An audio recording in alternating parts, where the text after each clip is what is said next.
kalungkutan ang dapat sana isang masayang eksena sa araw ng panganak ng isang ginang. Sa halip raw kasi na isang masigla at malusog na bata ay putol ang ulo at walang buhay na sanggol ang kanyang nasilayan. Ano nga ba ang nangyari sa naturang sanggol? Yan po ang siniyasat ni kasamang Pinky Web.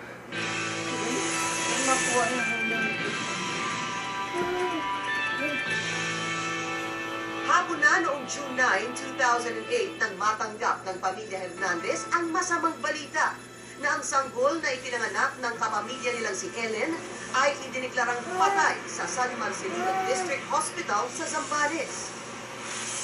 Hinayang na hinayang ang kapatid nitong namatayang ina para sa sanggol na mapapadagdag sana sa kanilang angkan. Kita ko po yung bata, ang hinayang ka talaga, lusog-lusog niya. Pero ang labis na ikinabigla ng angkan ay nang matuklasan nilang may tahi ang buong leeg ng namatay na baby ni Ellen. Dahil dito, nagpasya ang pamilya na ipa-autopsiya ang bangkay ng sanggol. At laking gulat nila nang mabasa sa Certificate of Autopsy na inilabas ng Medical Legal Office ng Olongapo City na decapitation at birth o pagkahiwalay ng ulo sa katawan ang ikinamatay ng sanggol. Ito ang dahilan kung bakit naglakas loob na itong si Marites na humingi ng tulong sa XXX. Okay na po yung patay. Huwag na nila, hindi na sana nila ang ginawa nila. Parang hayop na gano'n na lang puputulan ng ulo yung tao. Noong mga oras na iyon ay kasalukuyan pa raw nakakonfine sa ospital si Ellen. Kaya nga doon ko na siya ipinahanap sa aking surveillance team.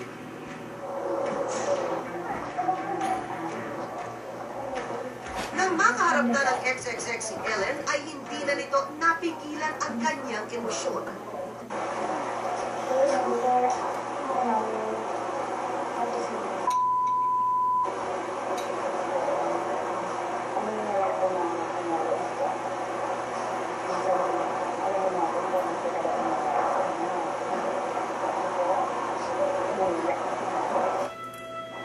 Nag-alala kami nang mapansin namin hindi pa nakaka-recover si Ellen sa pisikal at emosyonal na sakit na kanyang pinagdaraanan. Nooy minabuti namin huwag na muna siyang usisain. At para masimulan na ang aming sariling pagsisiyasat, kasama si Marites ay nagpanggap ang aking undercover agent bilang kamag-anak ng nagrereklamo. Kargado ng XXX spy camera ay tinungo namin ang opisina ng direktor ng ospital na iyon na si Dr. Esther Evangelista.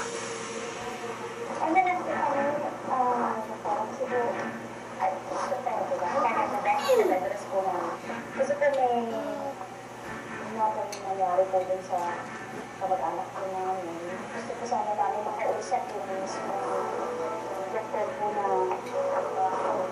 paanak po sa kanya kung okay lang po sa Sa puntong iyon ay pinangalanan na ng direktor ang doktor na di umano'y nagpaanak kay Ellen.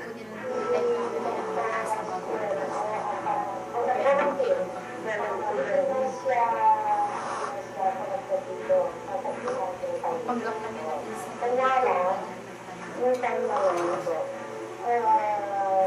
hindi yung emergency, opo, yung kasi ako, so bakit parang sa dito, sa ako ng po, anesthesiology, opo, doktor dito, opo, siya ang anesthesiology. So parang inassist lang po yung pasok, saka yung ano po. Dahil simula na nagaan nila sa Ebera po, sila para po.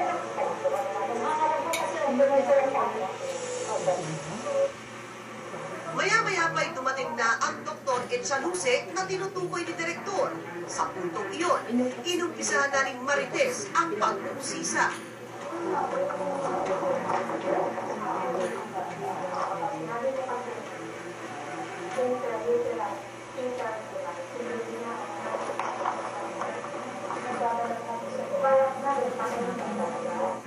At dahil sinasabi niyang patay na ang sanggol na nooy lumabas na ang ulo sa puwerta ni Ellen,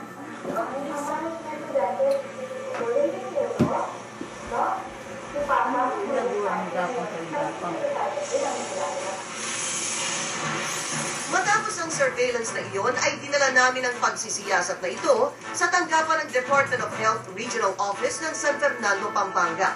Siyempre ba'y ipinakita namin sa kanila ang mga larawan ng labi ng sanggol. Ito'y naging sapat ng dahilan para sumama sila sa XXX upang makapagsagawa ng inisyal na investigasyon sa San Marcelino District Hospital.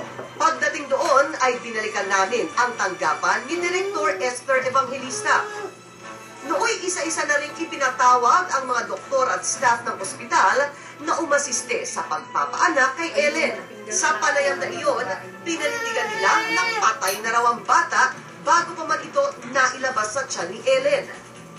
Sa ER pa lang, chinek na siya. No? So, tinignan din ng midwife doon. Ang ano nga, wala sila marinig na heartbeat. So, gumamit ng Doppler special machine din yun para malaman. Kung di mo marinig siya sa stethoscope, yun